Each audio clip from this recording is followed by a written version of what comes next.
Hello, ladies and gents. Right, my name is Sean, and just a carp angler, sort of. I try, I do. If I catch, I catch. If I don't, I don't. But just got married, so I brought the wife, because I got the choice, to come to Pleasure Lakes in France. Place near Genages, I call it, I think. Came here about 3 years ago with a couple of friends, and there were some lovely fish at the time. At the time, all I caught was catfish. For some reason, the carp don't like me, or didn't like me at the time. We've been here for the week, as I say, and it's our last day today. And during the course of the week, you sort of look around the place, you get to know the owners a little bit. And so I thought, I'll just do a little video blog, if you like. There's a couple of things that we found a bit upsetting, as did Peter, who's the owner. And the biggest thing I think is the fish care. They try their very best to look after the fish here, and they get some beautiful fish in here. And during the course of the week, I think we've pulled in 3 different rigs where people have been snapped up. And one in particular, it was, I don't know, must have had a good 150 yards of line on it. It had a safe zone leader on it, but the safe zone leader was looped through the swivel onto the hook, and the other end was fixed again to another swivel with 3-ounce gripper lead, the other on it, and then a swivel to the main line. Now, let's be realistic. I'm no scientist, but if a fish is towing that around, it ain't gonna do a lot of good. So fish care, I think, is one thing, and rigs you should really think about harder when you get here. When I get here, or anywhere, I try and sort of make sure that the lead goes. I know some people probably think, what the hell's he on about? He's nobody. But you come to a place like this, you probably, I don't know, save up whatever for the year, come with your mates or something, and you want a really good time. So if people don't look after the fish, you won't have a good time, because there won't be nothing here. And it is a lovely lake. We arrived Saturday. I think your time on the lake is 1 o'clock in the afternoon, which is nice, because if you've got your ferry crossing, you're looking sort of between 7 to 9 hours, depending on traffic, I think. But it sounds a long way, but it's like driving, I suppose, I don't know, wherever you want to go. If you want to go to Wales or Scotland, there's plenty of places, service stations you can stop at on the way, get a drink, and just sort of stretch your legs, chill out a bit. Or you could do like what we did, was came over on Friday. Then we spent Friday night in Guerre, I believe it's pronounced, which is probably about half an hour from the lake. Serves 2 purposes. Number one, you're not completely worn out when you get to the lake, because when we did it last time, that's what we did. We just got the ferry, drove straight here through the night, got here, and we're absolutely worn out. If you can, I would recommend coming the night before. I think a hotel we stayed in, or was like a sort of like a motel-y thing, was on that hotels.com, and for the 2 of us, for one night, I think it was something like about 88 euros or something like that. But it's worth it, because you get a decent night's sleep, you're ready and fresh the next morning, get up. We went to the supermarket, got your bottled water, and a few bits and bobs just to tide you over for a couple of days, and then sort of drove down the lake. Met the owners, really nice, Janet and Pete. They are nice, they make you feel welcome. You meet here, this is up, I'll show you there, you meet sort of around here where the car park area is. I'll take you for a walk up there, because the other side of that, you've got Oh, excuse me, I'll get up, I'm getting old. You got the facilities, which, if you work it out, this is drive and survive realistically. Don't do food package, that's fair enough. Barbecues on each swim, and all we've done all week, live on barbecue. So, you know, don't worry about your figure, because mine wasn't brilliant, but it's got the pop. So yeah, we're just here now. Your lake's there. You can see your lake there. You got a little road, just across the road, and then there we are. You got this kitchen area.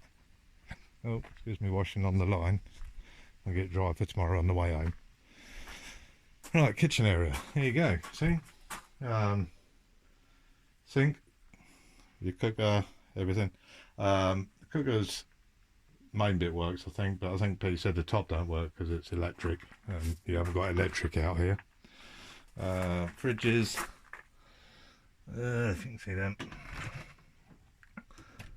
full of food. You got two there at the minute. I think one's not working, Pete said, but there's enough there for food. Sockets for everything you want to charge up. There you go. You got English and you got the French plugs. So whatever you want to do, I've got battery there charging. Then they also supply you a little cupboard here.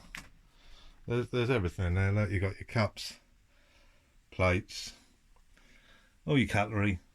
So realistically, and saucepans down there, everything there. So if you are a bit of a Gordon Ramsay in the kitchen and you want to have a go, that's up to you. But barbecue's the way to go. That's what I say. And then you come around the corner here, and then you got a shower bit. Let's get in here. Lights off. Little light switch here. There you go. You got a nice shower. Nice shower system there. There again, another little sink. You can see that. Yeah, little sink. Ooh, good for this. And and there you go. Proper. Instead of a portaloo, you got a proper flushing toilet. There you go. See, who can ask for more on a drive and survive? Now it's all secure there. No, well, I say we've been here for the week, and I haven't seen anybody apart from the odd farmer and the owners. The owners, I think, have got it a bit spot on really, because they're on the end of the phone. So if you got a problem or you want anything, you just give them a ring, and 15 minutes he's down, sorted. You know, you're all sorted. And yeah, and they're not in your face all the time. You know, you can come, you can relax. They'll come down probably once, twice a day. Just make sure you're okay. Make sure everywhere's, you know, safe and clean and tidy. You've got 11 acres to fish. So let's have a look. Let's see. We'll take you down one swim down here. I think this one's a double. I think, if memory serves me right from what you said. There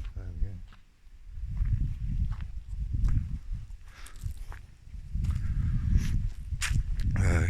Lovely. It's all countryside. Like. See. It's just so peaceful down there. It's lovely. Right, so where we go? Right, this is, I think, I'm not sure if this might be, yeah, I think this is a single. I'm sure it said a single one. I can't remember. Little platform there. It's nice. If you want to land fish from there, you can. You got little tables. That's it. Yeah, see, little table for socialising. The waters you've got here. You got a fair bit of water on this one. We've got all down there. I think you can see that. Yeah, around there. And I think if I remember right, your water on this swim ends. Hang on, I've just got to get my bearings now. So it ends. Yeah, I think it ends sort of over there. I don't know if you can see that, over in that sort of corner, other side of the ripples there, where the corner comes in.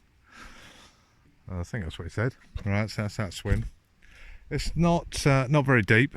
It's sort of fairly solid on the bottom, a bit silty in places, but not too bad. Every swim, like I say again, here you got your barbecue. It's alright, it's a bit jerky. There we go. Then, where are we?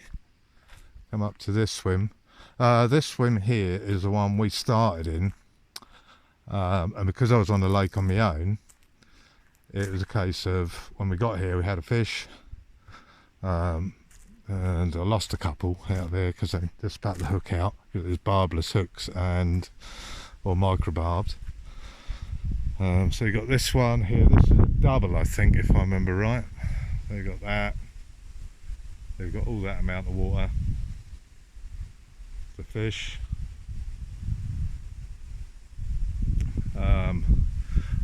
Yes, there we are. See.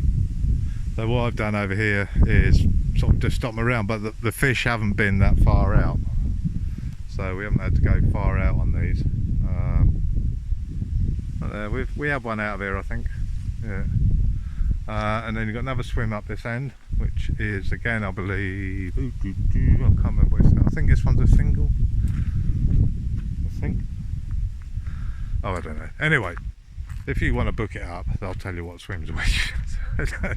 I'm old now. I can't remember everything. This is a nice little swim. This one. You got a bit of a wall there. See that? There you go. A little bit down there. You got a load of trees over the back there. Bait boats work a treat, unless you're supersonic and can cast that far. And then you can see down the bottom end is I think that's either a double. I think that's a double down there, and that really got sort of like the open water reeds along the bottom, and then along that tree line there. So you've got plenty of water to choose from. It's, like I say, it's 11 acres. I think he said something like 150 to 200 carp in it. I know at the minute that they go up to 62, 64. I think 64. I think it's allowed to have one out 64. Catfish. So they go up to about 150. I think he said. So you know, you got plenty of choice what you want to do. But bait wise, they provide or sell you pellets, boilies, all sorts. It's all on the website. So if you go on Pleasure Lakes website, you can get all the info there. But I just thought, you know, it's nice if you've had a week here and you've had a nice time, but same anywhere really.